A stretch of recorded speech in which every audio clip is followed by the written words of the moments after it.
দেখুন কীভাবে বৃষ্টি হয়ে চলেছে। কালকে একটুখানি হয়তো কম, মানে কালকের থেকে একভাবে বৃষ্টি হচ্ছে। কী যে অবস্থা, না কি বলবো। আজকে রবিবার, তো আজকে ভেবেছিলাম বৃষ্টিটা একটু কমবে, বাট না, এই যে এখন কিন্তু ঝেপে বৃষ্টি এসছে আবারও। সামনের উঠোনটা এত শ্যাওলা পড়ে গেছে, ভয়ই লাগে এখন তো। গাড়ি নিয়ে এসে মেয়েকে নিয়ে বেরোতে হয়, তার জন্য এর সঙ্গে হাওয়াও দিচ্ছে। অতিরিক্ত বৃষ্টিতে গাছগুলো পচে যাবে বলে গাছগুলোকে ওইভাবে শুয়ে শুয়ে দিয়েছে। কিছু গাছে ফুলের কুড়িও এসেছিলো। গুড মর্নিং বন্ধুরা, কেমন আছেন সবাই? সাহসিশন ফ্যামিলির নতুন আরও একটি ব্লগে আমি আপনাদের সবাইকে স্বাগত জানাই। তো দেখলেনই প্রচুর বৃষ্টি হচ্ছে, আর আজকে 2-3 দিন ধরেই হচ্ছে। মানে এমন বাজে অবস্থা, ঘরে এত স্যাঁতস্যাঁতে কী বলবো আর। এই যে দেখুন, এই গাছটার নাম কি আমি জানি না। এটাও একটা ইনডোর প্ল্যান্ট এবং বাইরেও অনেকে লাগায়। আর এটা হচ্ছে স্নেক প্ল্যান্টটা, কিন্তু একটু কেমন হয়ে গেছে। আর এই যে অর্কিডটা দেখাচ্ছি আপনাদের, অর্কিডটা আরও 2 বছর আগে এনেছিল দুটো, তো একটা হচ্ছে হয়নি, আর এটাও প্রায় মরমর অবস্থায় ছিল, বাট সেখান থেকে এসে ফুলটা দিচ্ছে, দেখতে ভীষণ ভালো লাগছে। আর অর্কিডগুলো কী হয় বলুন তো, অনেক দিন থাকে, সেই জন্য আরও বেশি ভালো লাগে। আর পাশে ছিল একটা জেট প্ল্যান্ট, ওটাও অনেকটা বড় হয়েছে, আরেকটাও মরমর অবস্থায় রয়েছে। এই যে দেখুন, এটা আর বাড়লই না কিছুতে। আর এখানে হচ্ছে সবিতা দি চলে এসছে, মেয়ের চুলটাকে একটু সেটিং করে দিচ্ছে।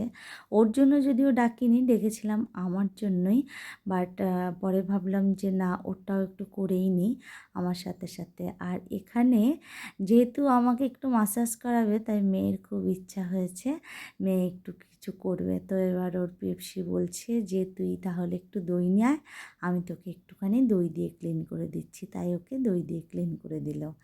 আর সকালের ব্রেকফাস্টে বিশেষ কিছু খাওয়া হয়নি।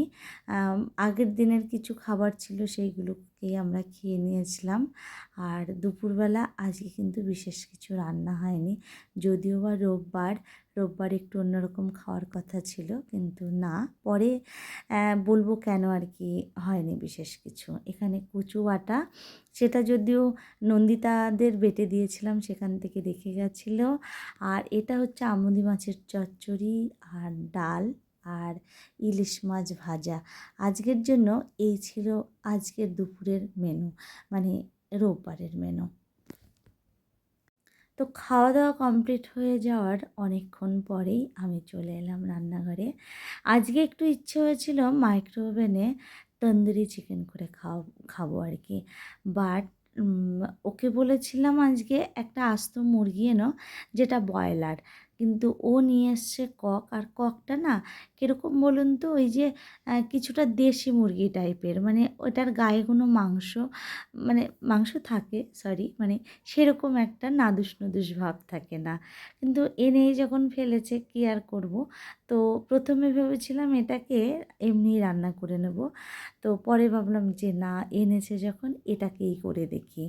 আর এখানে একটুখানি লেবুর রস আর লবণ ভালো করে এটাকে মাখিয়ে আমি 1 ঘন্টা মতন রেখে দেবো। লেবুর রসটা দিলাম এই কারণে, চিকেনের যে একটা এক্সট্রা গন্ধ থাকে না, সেই গন্ধটা মানে লেবু রসে টেনে নেবে, তাতে আর ওই গন্ধটা থাকবে না। এবার এটাকে ঢেকে রেখে দিয়ে চলে এলাম মশলাটা করতে। এখানে নিয়ে নিলাম 2টো মতো রসুন আর 2টো পেঁয়াজ আর বেশ খানিকটা আদা। কাঁচা লঙ্কাও দেবো না, আর পেঁয়াজও বেশি দেবো না। এবার এগুলোকে ভালো করে পেস্ট করে নেব। আর এখানে একটা বাটির মধ্যে নিয়ে নিলাম পরিমাণ মতো তেল, আর তার সঙ্গে দিয়ে দিচ্ছি ঘি। আপনারা চাইলে বাটারও দিতে পারেন। বাটারটা যদিও আমি যখন ব্রাশ করব তখন ওটার মধ্যে বাটার দিয়ে দেব।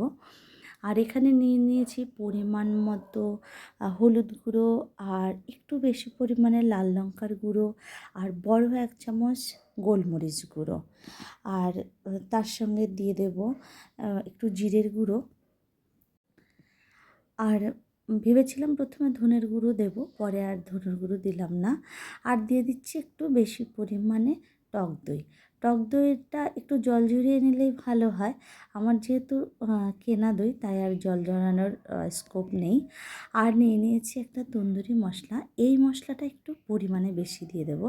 যেহেতু তন্দুরি মশলাটা দিচ্ছি, তাই ধনে গুঁড়োটা না দিলেও চলবে। এবার এই মশলাটাকে ভালো করে পেস্টটাকে বানিয়ে নেব। ও এর মধ্যে কিন্তু পরিমাণ মতো একটুখানি লবণও দিয়ে দিয়েছিলাম। আর এই যে আদা রসুনের যে পেস্টটা করেছি, সেটাও আমি এখন এর মধ্যে দিয়ে দিচ্ছি। এবার একটা চামচ দিয়ে ভালো করে মশলাটাকে মিক্সড করে নিচ্ছি। হাত দিচ্ছিলাম, বাট পরে মনে পড়লো এটার মধ্যে তো লঙ্কা রয়েছে এবং সাথে রয়েছে গোলমরিচ, হাত জ্বালা করতে পারে। তাই আর নিয়ে চামচ দিয়েই পেস্টটাকে ভালো করে মিক্স করে নিচ্ছি।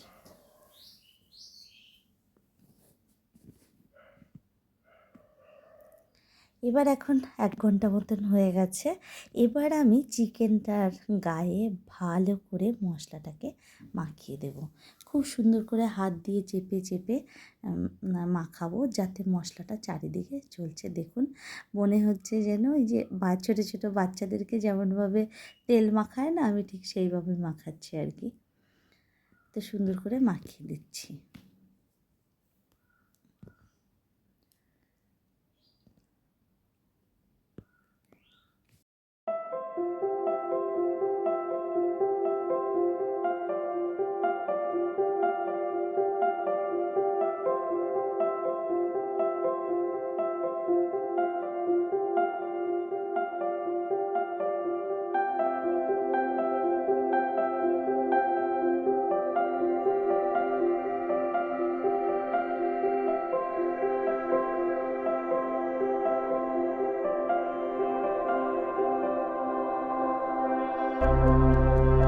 তো ভালো করে মাখানো কমপ্লিট হয়ে গেছে। এখন গলাটা আর উপরের যে পাখনা দুটো আছে, সেগুলোকে একটু সুতো দিয়ে সুন্দর করে বেঁধে দিচ্ছি।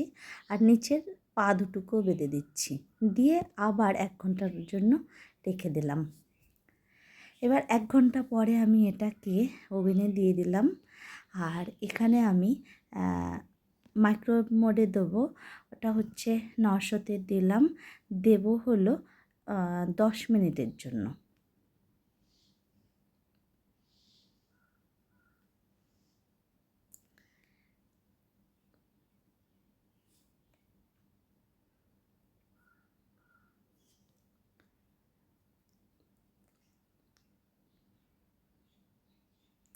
দশ মিনিট পরে আমি এবার চিকেনটাকে আবার একটুখানি বার করে নেব।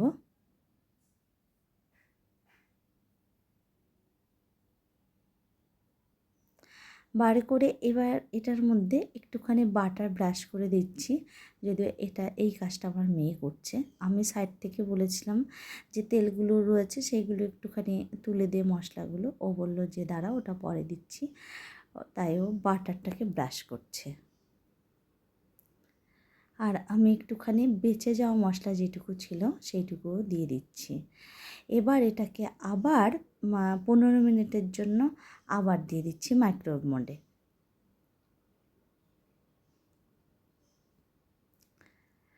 তো 15 মিনিট পরে এবার এটাকে বার করে নেবার, দেখতে কি সুন্দর হয়েছে দেখুন কালারটা।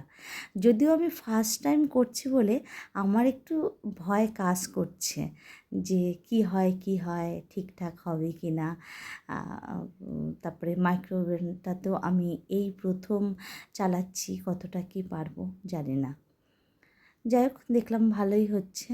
এবার আবার সাইড থেকে তেল মশলাগুলো সেগুলো একটুখানি ব্রাশ করে দিচ্ছি। আর সাথে করে বাটার ছিল বাটিতে, সেইটাও আমি একটুখানি ব্রাশ করে দিচ্ছি এপিঠ ওপিঠ করে।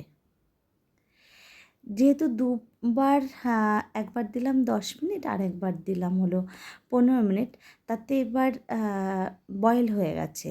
এইবার দেবো গ্রিল করতে। তো এখন আবার ভেতরে দিয়ে দিচ্ছি। ভিতরে যে একটা স্ট্রেনার টাইপের রয়েছে আর কি স্ট্যান্ড, ওঠার পরে দিয়ে নিচে একটা ছোটো পাতলা যে থালার মতন রয়েছে, ওটার মধ্যে দিয়ে দিয়েছি। এইবার দিয়ে দিচ্ছি আমি মাইক্রোওভেন গ্রিল অ্যান্ড কনভেকশন, তিনটে একসঙ্গে দিয়ে 180 ডিগ্রি সেলসিয়াসে আমি দিয়ে দিলাম। এটা ওই মিনিট 10 মতো চলবে। তো এই যে এপিট ওপিট করে প্রায় 10 আর 5 মিনিট করে হয়ে গেছে। তো প্রথমবার হয়েছে, এইবার হচ্ছে খেয়ে দেখার পালা। ভীষণ এক্সাইটেড, মেয়ে সাথে আমিও। আর এখন হচ্ছে মা আর ভাই এসছে, ওরা যদিও গেছিলো হলো ডক্টরের কাছে, ফেরার সময় আমার কাছে এসছে। তো এখন আমরা সবাই মিলে বসে এটাকে এনজয় করব, দেখি কেমন হয়েছে। ফার্স্ট টাইম করছি। ভাইয়ের আর তর্স হয়েছে না, আমি যখন কাটছিলাম ভাই বলল দাঁড়া আমি আগে একটু খেয়ে দেখছি।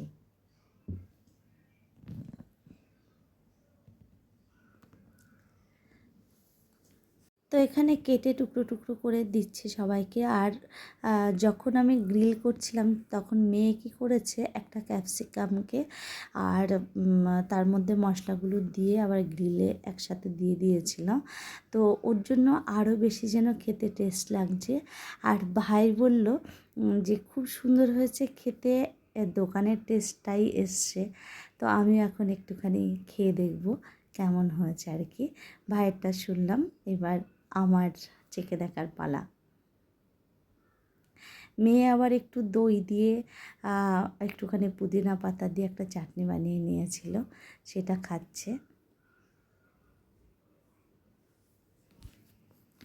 তো জিনিসটা বেশ ভালো ছিল খেতে। খেয়ে দিয়ে বসে মা আর ভাই বাড়িতে চলে গেছে। এখন রাত্রিবেলা। তো এখন আজকে দুটো পার্সেল এসছে। তো পার্সেলগুলোতে কী এসছে সেটা একটু আমি আপনাদের সঙ্গে শেয়ার করি। তো এখানে এসছে হলো, এটা লিরিল। ও কীভাবে নিল জানি না, কাউকে জিজ্ঞাসা করেনি। তো এখানে একটা লিরিল নিয়েছে 6 পিসের একটা প্যাক, আর তার সঙ্গে নিয়েছে লিকুইড ডিটারজেন্ট, যেটা আমার ওয়াশিং মেশিনে লাগে। আর এটা হচ্ছে মেয়ের একটা পার্সেল। মেয়ের জন্য একটা কুর্তি অর্ডার করা ছিল, প্রথমে একবার অর্ডার করেছিলাম, তারপরে ক্যান্সেল করেছি, আবার অর্ডার করেছি। তো এসছে, সেটাই এখন মেয়ে খুলে দেখছে যে জিনিসটা কেমন এসছে আর কি।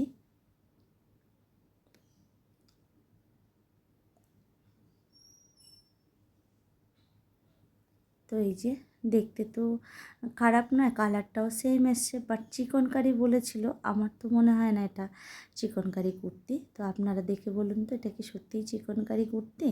যাই হোক, যা হবে দেখা যাবে, যেহেতু ওর নাচের জন্য লাগবে তাই নিয়ে নিলাম। তো যাই হোক, আজকের মতো ব্লগটা এখানেই রাখছি। আপনারা সবাই ভালো থাকবেন, সুস্থ থাকবেন। আর আমার ব্লগটা ভালো লাগলে আমার চ্যানেলটিকে সাবস্ক্রাইব করে আমার চলার পথের সাথী হবেন। দেখা হবে নেক্সট ব্লগে, ততক্ষণের জন্য টাটা অ্যান্ড গুড নাইট।